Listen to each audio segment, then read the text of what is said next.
But so obviously the controversy there is that Baker clearly told Gorbachev not 1 inch, and that was the basis upon which Gorbachev said, okay, fine, let's make a deal then, and he agreed to pull his troops out of Germany.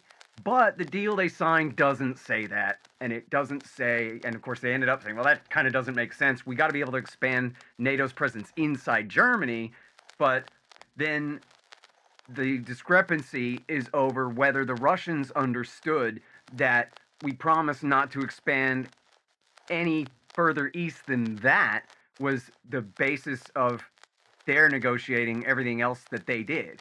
And so, the technicalitarians will say, as Peter Baker in the New York Times, well, it doesn't say that in a treaty. They used to deny that it was promised at all, but then George Washington University National Security Archive put up all the documents for everybody to read. It's like, okay, well, it's in writing, but it's not in an actual deal. But so you're professing firsthand knowledge of this. I was wondering if you could help to, explain the nuance here and whether the Russians really had a deal or whether they didn't. Look, I think the deal was there. I think Gorbachev should have gotten it in writing. It would have helped a lot. But there's no question that the meaning of not 1 inch eastward wasn't within the GDR, wasn't within East Germany, because there were many, many statements, not just about Germany, but about moving eastward towards the Soviet Union into Central and Eastern Europe, and basically not taking advantage of the unilateral gesture or the unilateral action of Gorbachev, who was a man of peace, very rare. And, in this prisoner's dilemma game, where peace on both sides is a lot better than war on both sides, the argument is, well, if you're soft, the other side takes advantage of you. And the Soviet side was, quote, soft. And if you're a profound and deep cynic, you say, okay, yeah, great, what a sucker this guy was. If you're actually out for peace and for the world, you say, God, did we really have to wreck this once in a century opportunity to build a safer world? Because that's exactly what we did. We lawyered up, we played with words, we hid the discussions, we phonied it up, and here's where we are. So, many scholars and historians point out lots of international agreements are verbal commitments. Those are clear. We thank George Washington University for those archives because they're really good and very, very helpful. They make very clear the meaning of these terms, but Gorbachev should have gotten it in writing. Yeah, well, they'd have just tore that up too, the way they tore up the ABM treaty and whatever else is in their way. But now, okay, so you told Tulsi Gabbard on her show that you had gone to Ukraine just after the coup in 2014, and the NGOs were showing you around and bragging about how they had helped overthrow the government there. So I was wondering if you could elaborate on that anecdote a little bit. Yeah, I was asked by the new government, come and talk to us about our financial crisis and financial situation. That's what I do as a professor. So if a government calls, I generally try to go. So I went to meet the new Prime Minister Yatsenyuk, and the Maidan was still filled with the protesters, and there were Americans all around. And I had a couple of hours before my meeting, and they showed me around. They explained, yeah, we were all out there. We made this great demonstrations. We helped them. We supported them. We financed this. We financed that. All completely consistent with what we know. We don't know all the story, but we know that that Victoria Nuland was basically camping out in Kiev those weeks, helping to steer what became a violent insurrection against the government. And God, I hated what I saw, because I wouldn't like on January 6th to find out that, yeah, the the enthusiasm and the money had come from lots of foreign powers that said go storm the Capitol. We'd feel great about that, wouldn't we? But that's exactly what we did. Yeah. So, I think you probably won't want to name first and last names of individual people, but can you name some organizations that we're talking about here? Yeah, I Which groups they probably were from? don't want to right now, but they know. Some of them have bragged about it. It's pretty unpleasant. I actually believe, as a general matter, by the way, that the National Endowment for Democracy should be shut down as an institution dangerous to the well-being of the American people. So that's not what I experienced in that instant, but it's a more general observation. We should not be meddling in the internal politics, the mechanics of party politics, of elections, the way we do relentlessly in a lot of places. It's bad news for us, very dangerous. We hate it when anyone comes miles close to what we do, right up to right up to the vote, and we should stop doing it. We Yeah. made institutions that are designed to meddle deeply and in a completely non-transparent way in politics of other countries, and we should stop that.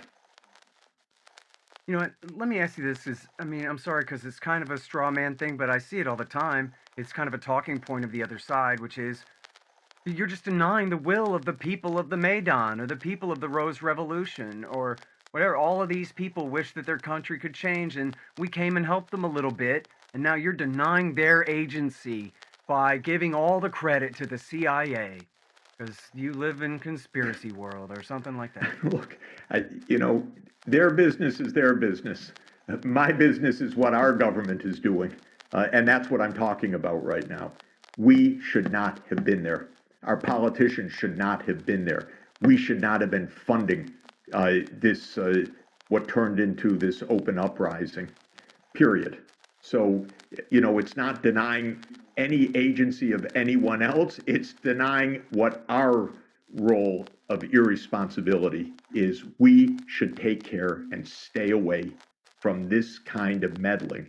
And, if you've seen the world as I've seen some of these very unfortunate things, I don't like American led insurrections or even American participation in insurrections. I don't like the covert operations like we talked about in Syria, which was a presidential order actually to the CIA to overthrow Assad.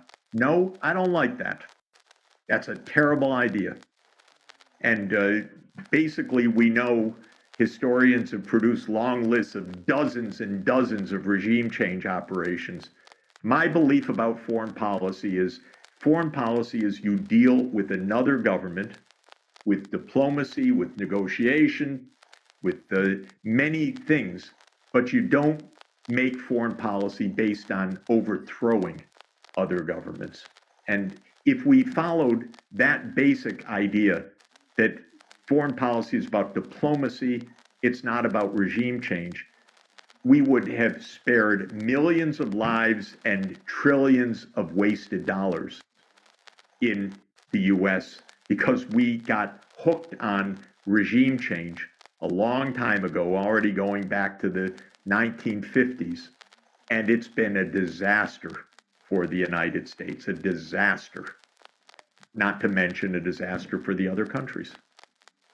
Okay, so let's go back to '08. You say you talked with leaders from the European Union about the Bucharest Declaration at the time. You mentioned that. I was just wondering if you could give us any more specific anecdotes there about French, German positions that they held, who it was, what exactly they said to you at the Well, time. it wasn't the French or the Germans, so I can say that. I won't say more than that, except to say that European leaders were really unhappy with Bush because Bush had basically told them, as I understand it, we're not going to do that.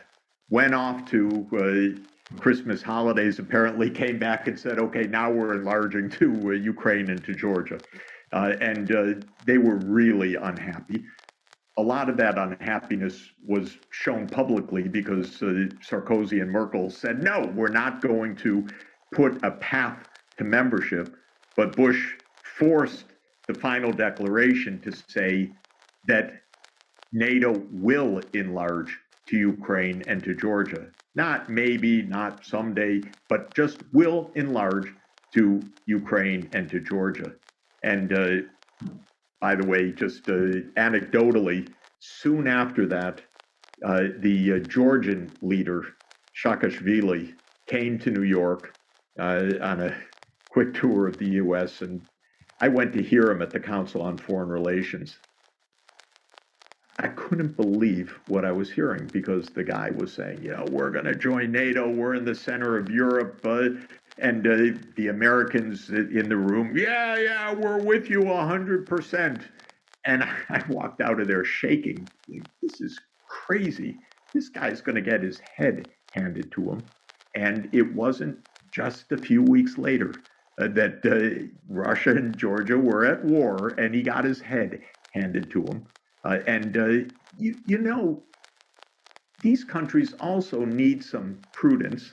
They need to know, if you're Georgia, campaigning for NATO membership as a country in the Caucasus, not smart, not prudent. The Ukrainians should have understood that to invite this proxy war on their soil is first and foremost the massive disaster for their country. But we also shouldn't entice them into this.